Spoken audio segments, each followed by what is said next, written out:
Gerad, I started with the same thing for Coach Brown. Biggest improvements you need to make from this week to next week? Obviously. Yeah, sure. It'll be the same as what Coach Brown, I'm sure, shared with you all. You can't. I came in here last week and we all talked about, right, our three non-negotiables on offense are the ball, playing with perfect effort and physicality, and playing with great details. And unfortunately, we didn't take care of the football. And one of the number one precursors to winning football games is still turnover margin, no matter how much the game changes. We didn't take care of the football. We lost turnover margin, and on offense, we didn't do our part in that. So that's got to be the first and number one thing that we fix and stay getting fixed. It isn't something that I'm coming in here where we say we didn't coach it good enough necessarily, right? But at the end of the day, if it doesn't get done, it's our jobs as coaches to make sure we take care of it and win the turnover margin. So that's got to be our thing. We continue to stress with our players, and they share the same frustrations in doing that, and we're going to get it fixed, continue to grow. We've got to play more physical, and we know that. We have video that backs that up that we've got to fix. And then, of course, our details in every scenario of how we, what plays we do call and making our plays work have got to grow. So we have video evidence of what we've got to fix. Now we're going to go about fixing it, especially these big two physical practices that we'll have, and keep taking steps.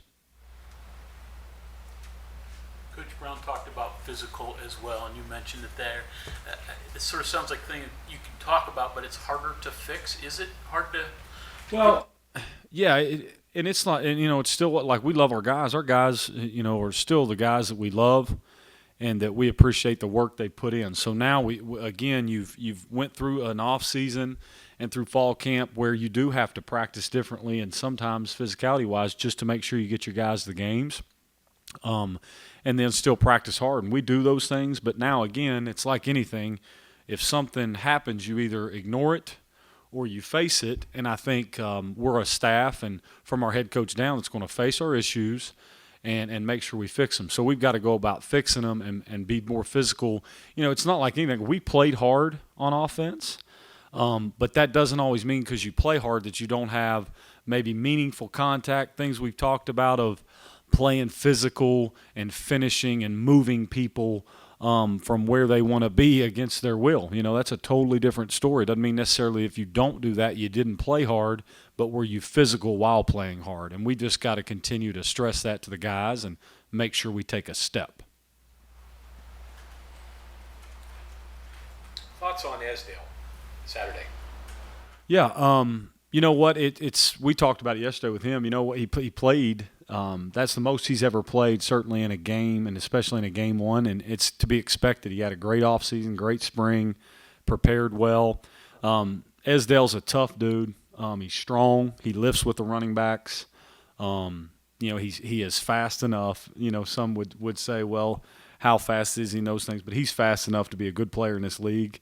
He'll have a good year this year, and he'll grow.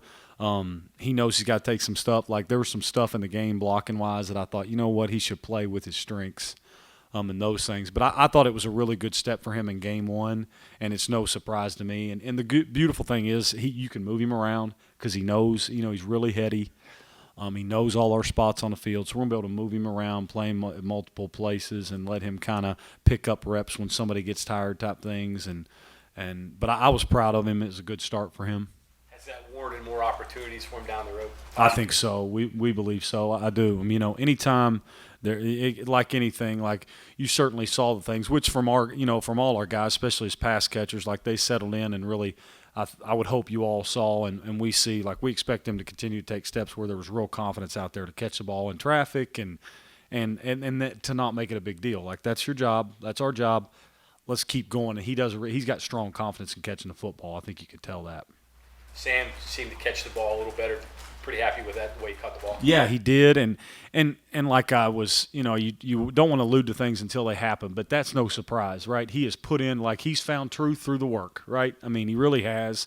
So he's been doing that in fall camp, late spring, really put in work. So no surprise to us or me that he did it, but he needed to do it in that setting, and now it's just kind of like, all right, let's go to work, because now the next step for us is we got to score touchdowns. We have to score touchdowns in the open field and make some things happen for our offense and make things easier so we don't have to call another play, What did it show in What did it show in Sam that he dropped the ball and then he fumbled and then came back and played well? Yeah, I mean, it's crucial. It's like getting up here and talking in front of you all. It's much easier to do after a win. You know what I mean? Very, very easy to do then. But this stuff, this is what what's the profession we've chosen. And as I talked about last week, like it's not easy to do what those guys go out there and do.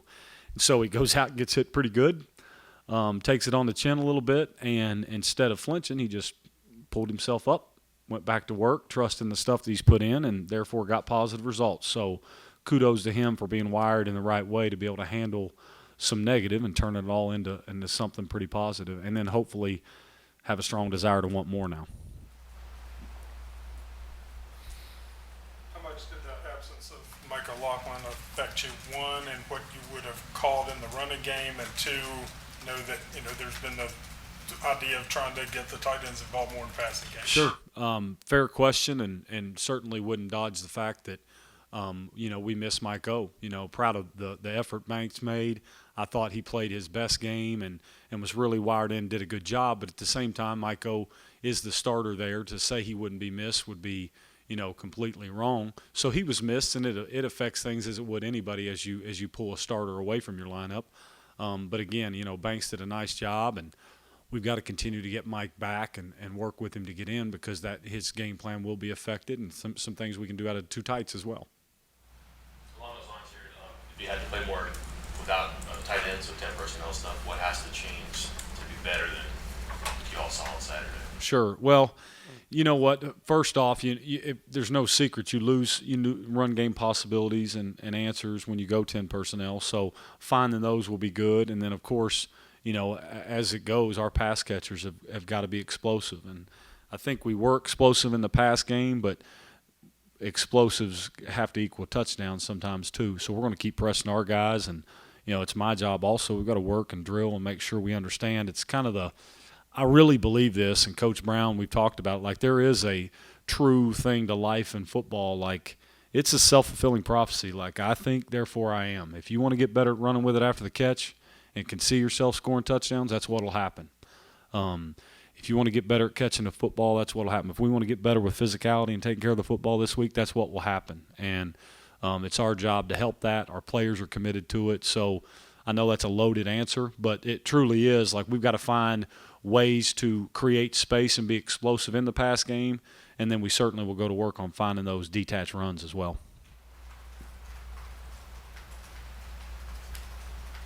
What did you think of Page's pocket presence? A lot was made of it, in the offseason, kind of developing that mobility. Neil mentioned he thought he maybe should have stepped up in the pocket a few more times with some of the edge rushing. Just curious what you saw from there. Yeah, it would be the same as what Neil alluded to. Like, it wasn't by any means, it's still better, but he, there was a couple times that there's two or three that could have been better that would have helped us.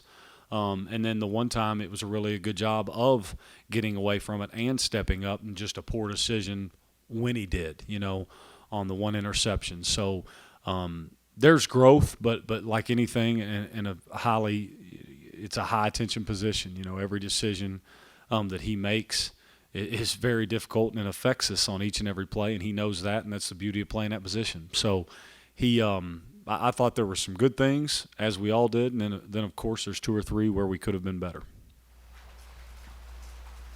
What do you hope to get out of this week? Just that West Virginia doesn't beat West Virginia. It's our mantra. It's what Coach Brown's message is. It's my job as a coordinator and a position coach to carry out the message of the head coach. That's one of our biggest pushes, and so we're going to make sure that our offense and the unit I'm responsible for doesn't beat West Virginia. And that means we got to make it about ourselves, and to play better this Saturday, which we will, we've got to practice better today. And so that's what the response that we're wanting to see. Gerad, Winston had 217 return yards on Saturday. I was curious how if at all that kind of workload and that kind of fatigue that I'm sure comes with that, how if at all did that impact him offensively? Sure. Well, he had a special day. I didn't realize how special until that stuff came out today. I guess it was an in-game record, correct? That's pretty sweet company. they did a great job with the scheme, and he had a great job on KOR. I think it would probably be – I would be remiss if I didn't admit that there were some fatigue routes. Like there were some fatigue things that if I had to do better, we'd have probably subbed better at times. He's been a special player for us in the spring last year and now. But it's fair. I mean, he really did. He had a lot of yardage on those returns that could have affected a few things. But we expect him to be great, and he is great. And we're going to expect him to be great on KOR and at wideout. And he knows there's about 5 or 6 moments offensively that he knows that are easy fixes for him, and he'll get them fixed. That's going to allow him to have big days in both phases, if that makes sense. What do you think some of those fixes are? What are ones that really stand out? Yeah, so to me, not to get too technical, but for me, at times Winston can push routes and maybe take on contact when getting collision in routes in foot-over-foot phase, we call it. So we really want him to have the ability to pop his feet and take on contact the right way, and there was 2 or 3 moments where he didn't. And so it's my job to make sure when he has those moments to win at the break point or that collision point in a route that he's prepared for it. And those are the things we got to clean up with him. That was the biggest, probably the most glaring one with him in a couple moments.